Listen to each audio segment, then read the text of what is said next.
Hi, I'm Wendy, and I'm here with New Deal Creative Arts Stories at 7. We are reading The Secret Garden by Frances Hodgson Burnett. Today, we are on Chapter 13, I Am Colin. Mary took the picture back to the house when she went to her supper, and she showed it to Martha. Said Martha with great pride. I never knew our Dickon was as clever as that there's a picture of a missel thrush on her nest, as large as life and twice as natural. Then Mary knew Dickon had meant the picture to be a message. He had meant that she might be sure he would keep her secret. Her garden was her nest, and she was like a missel thrush. Oh, how she did like that boy. She hoped he would come back early the next day, and she fell asleep looking forward to the morning. But you never know what the weather will do in Yorkshire, particularly in the springtime. She was awakened in the night by the sound of rain beating with heavy drops against her window. It was pouring down in torrents, and the wind was wuthering around the corners and in the chimneys of the huge old house. Mary sat up in bed and felt miserable and angry. The rain is as contrary as I ever was, she said. It came because it knew I did not want it. She threw herself back on her pillow and buried her face. She did not cry, but she lay and hated the sound of the heavily beating rain. She hated the wind and its wuthering. She could not go to sleep again. The mournful sound kept her awake, because she felt mournful herself. If she had felt happy, it would probably have lulled her to sleep. How it wuthered, and how the big raindrops poured down and beat against the pane. It sounds just like a person lost on the moor and wandering on, crying, she said. She had been lying awake, turning from side to side for about an hour, when suddenly something made her sit up in bed and turn her head towards the door, listening. She listened and listened. It isn't the wind now, she said in a loud whisper. That isn't the wind. It is different. It is that crying I heard before. The door of her room was ajar, and the sound came down the corridor, a far-off, faint sound of fretful crying. She listened for a few minutes, and each minute she became more and more sure. She felt as if she must find out what it was. It seemed even stranger than the secret garden and the buried key. Perhaps the fact that she was in a rebellious mood made her bold. She put her foot out of bed and stood on the floor. I'm going to find out what it is, she said. Everybody is in bed, and I don't care about Mrs. Medlock. I don't. There was a candle by her bedside, and she took it up and went softly out of the room. The corridor looked very long and dark, but she was too excited to mind that. She thought she remembered the corners she must turn to find the short corridor with the door covered with tapestry, the one Mrs. Medlock had come through the day she lost herself. The sound had come up that passage, so she went on with her dim light, almost feeling her way, her heart beating so loud that she fancied she could hear it. The far-off, faint crying went on and led her. Sometimes it stopped for a moment or so, and then began again. Was this the right corner to turn? She stopped and thought. Yes, it was. Down this passage, and then to the left, and then up 2 broad steps, and then to the right again. Yes, there was the tapestry door. She pushed it open very gently and closed it behind her, and she stood in the corridor and could hear the crying quite plainly, though it was not loud. It was on the other side of the wall at her left, and a few yards farther on there was a door. She could see a glimmer of light coming from beneath it. The someone was crying in that room, and it was quite a young someone. So she walked to the door and pushed it open, and there she was, standing in the room. It was a big room with ancient, handsome furniture in it. There was a low fire glowing faintly on the hearth, and a night light burning by the side of a carved 4-poster bed hung with brocade, and on the bed was lying a boy, crying pitifully. Mary wondered if she was in a real place, or if she had fallen asleep again and was dreaming without knowing it. The boy had a sharp, delicate face, the color of ivory, and he seemed to have eyes too big for it. He also had a lot of hair which tumbled over his forehead in heavy locks and made his thin face seem smaller. He looked like a boy who had been ill, but he was crying more as if he were tired and cross than if he were in pain. Mary stood near the door with her candle in her hand, holding her breath. Then she crept across the room, and as she drew nearer, the light attracted the boy's attention, and he turned his head on his pillow and stared at her, his gray eyes opening so wide that they seemed immense. "Who are you?" he asked at last in a half-frightened whisper. "Are you a ghost?" "No, I am not," Mary answered, her own whisper sounding half-frightened. "Are you one?" He stared and stared and stared. Mary could not help noticing what strange eyes he had. They were agate gray, and they looked too big for his face because they had black lashes all around them. "No," he replied, after waiting a moment or so. "I am Colin." "Who is Colin?" she faltered. "I am Colin Craven. Who are you?" "I am Mary Lennox. Mr. Craven is my uncle." "He is my father," said the boy. "Your father?" gasped Mary. "No one ever told me he had a boy. Why didn't they?" "Come here," he said, still keeping his strange eyes fixed on her with an anxious expression. She came close to the bed, and he put out his hand and touched her. And here is the boy in the big 4-poster bed. Here you can see Mary is holding her candle, and you can see the big heavy cloth all around his bed.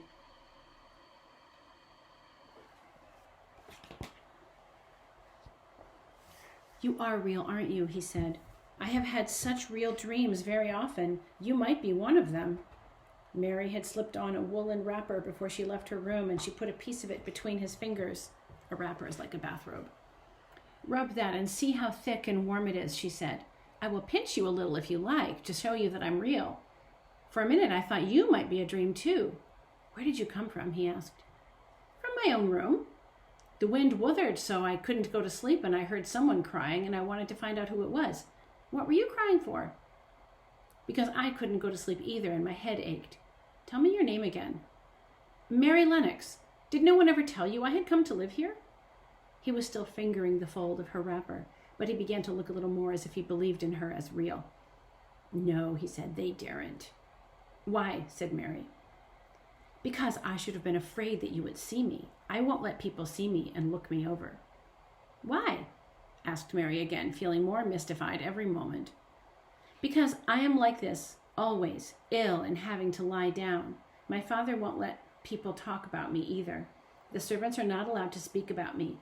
If I live, I may be a hunchback, but I shan't live. My father hates to think I may be like him." "Oh, what a strange house this is," Mary said. "What a strange house. Everything is kind of a secret. Rooms are locked up and gardens are locked up. And have you been locked up?" No, I stay in this room because I don't want to be moved out of it. It tires me too much."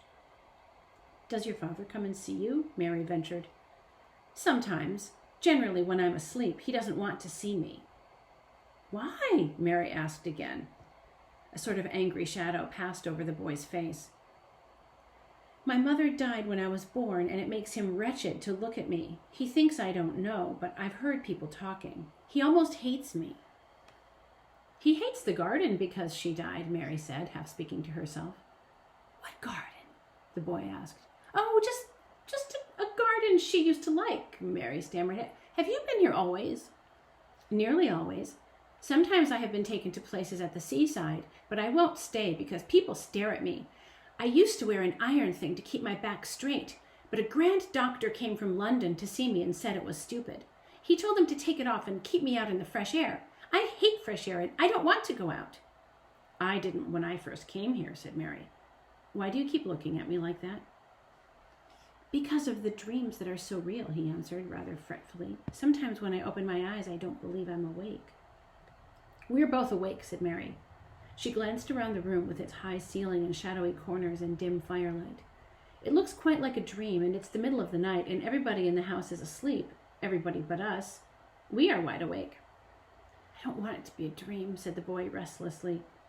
Mary thought of something all at once. "If you don't like people to see you," she began, "do you want me to go away?" He still held the fold of her wrapper, and he gave it a little pull. "No," he said. "I should be sure you were a dream if you went.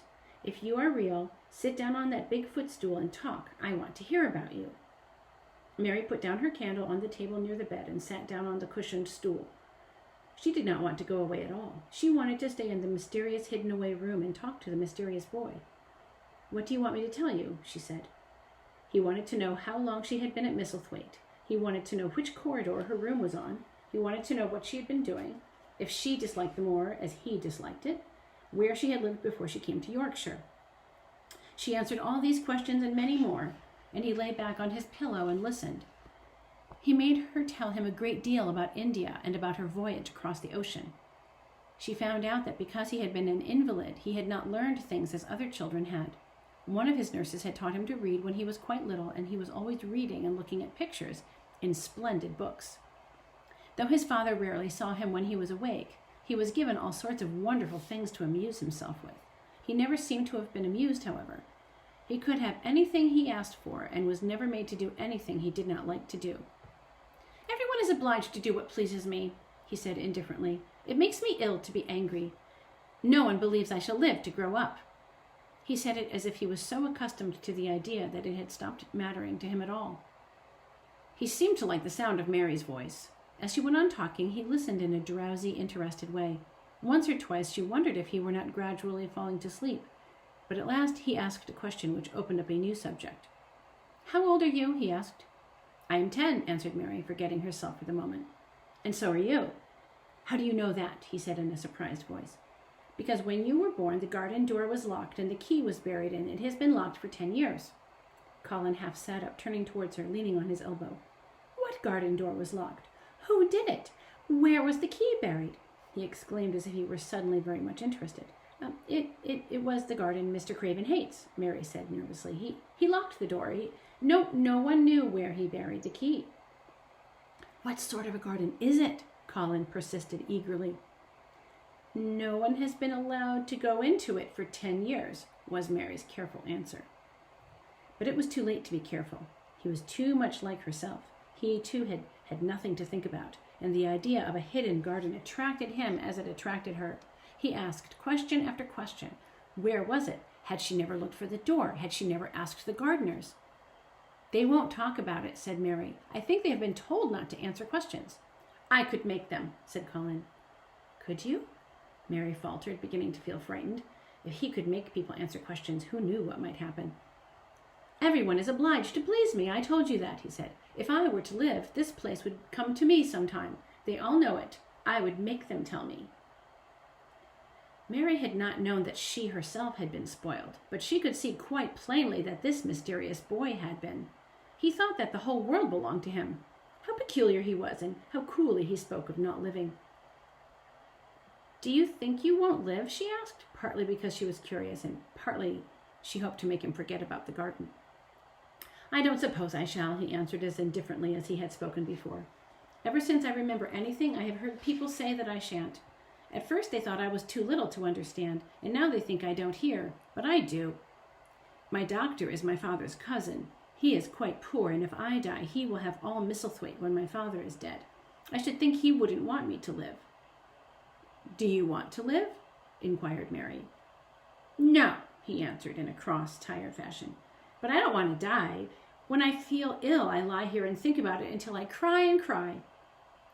"I've heard you crying 3 times, said Mary, "but I did not know who it was. Were you crying about that?" She did so want him to forget about the garden. "I dare say," he answered. "Oh, let us talk about something else. Talk about that garden. Don't you want to see it?" "Yes," said Mary in a low voice. "I do," he said persistently. "I don't think I ever really wanted to see anything before, but I want to see that garden. I want the key dug up. I want the door unlocked. I would let them take me there in my chair. That would be getting fresh air. I am going to make them open the door." He had become quite excited, and his strange eyes began to shine like stars and looked even more immense than ever. "They have to please me," he said. "I will make them take me there, and I will let you go too." Mary's hands clutched each other. Everything would be spoiled, everything. Dickon would never come back. She would never again feel like a missel thrush with a safe hidden nest. "Oh, don't do that," she cried out. He stared as if he thought she'd gone crazy. "Why?" he exclaimed. "You said you wanted to see it." "I do," she answered, almost with a sob in her throat. But if you make them open the door and take you in like that, it will never be secret again." He leaned still farther forward. "A secret?" he said. What do you mean? Tell me. Mary's words almost tumbled over one another. You see, if no one knows but ourselves, if there was a door hidden somewhere under the ivy, if there was, and if we could find it, and if we could slip through it together and shut it behind us, and no one knew anyone was inside, and we called it our garden and pretended that we were missel thrushes and it was our nest, and if we played there almost every day and dug and planted seeds and made it all come alive. Is it dead? He interrupted her. It soon will be if no one cares for it, she went on. The bulbs will live, but the roses... He stopped her again, as excited as she was herself. What are bulbs? He put in. They are daffodils and lilies and snowdrops.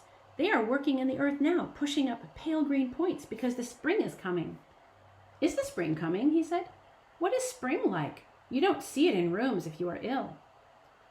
Spring is the sun shining on the rain and the rain falling on the sunshine and things pushing up and working under the earth, said Mary. If the garden was a secret and we could get into it, we could watch the things grow bigger every day and see how many roses are alive. Don't you see? Don't you see how much better it would be if it was a secret? He dropped back on his pillow and lay there with an odd expression on his face. I never had a secret, he said, except that one thing about not living to grow up. They don't know that I know that, so it is sort of a secret, but this kind is better. If you won't make them take you to the garden, pleaded Mary, perhaps... I feel almost sure I can find out how to get in. And then, if the doctor wants you to go out in your chair, and if you can always do what you want to do, perhaps we might find some boy who would push you, and we could go alone, and it would be like a secret garden.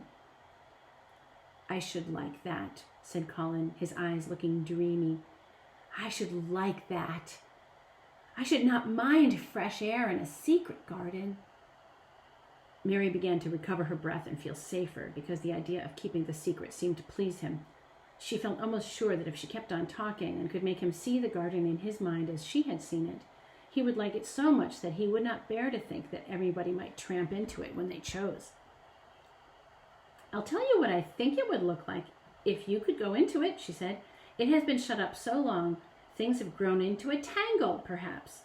He lay quite still and listened while she went on talking about the roses which might have clambered from tree to tree and hung down, about the many birds which might have built their nests there because it was so safe. And then she told him about the robin and Ben Weatherstaff. And there was so much to tell about the robin. It was so easy and safe to talk about it that she ceased to feel afraid. The robin pleased him so much that he smiled until he looked almost beautiful. And at first, Mary had thought he was even plainer than herself, with his big eyes and heavy locks of hair. I did not know birds could be like that, he said. But if you stay in a room, you never see things. What a lot of things you know. I feel as if you had been inside that garden.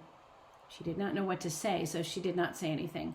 He evidently did not expect an answer, and the next moment he gave her a surprise. I'm going to let you look at something, he said. Do you see that rose-colored silk curtain hanging on the wall over the mantelpiece?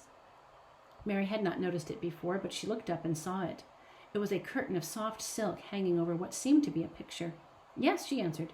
There is a cord hanging from it, said Colin. Go and pull it. Mary got up, much mystified, and found the cord.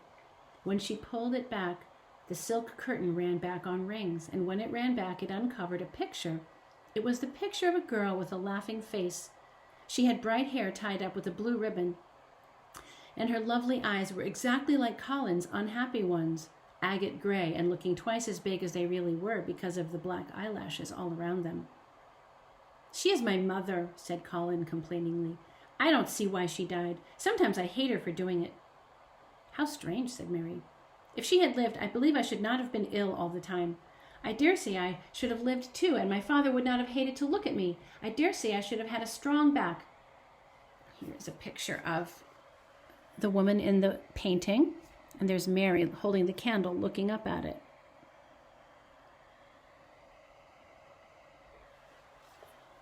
Draw that curtain again.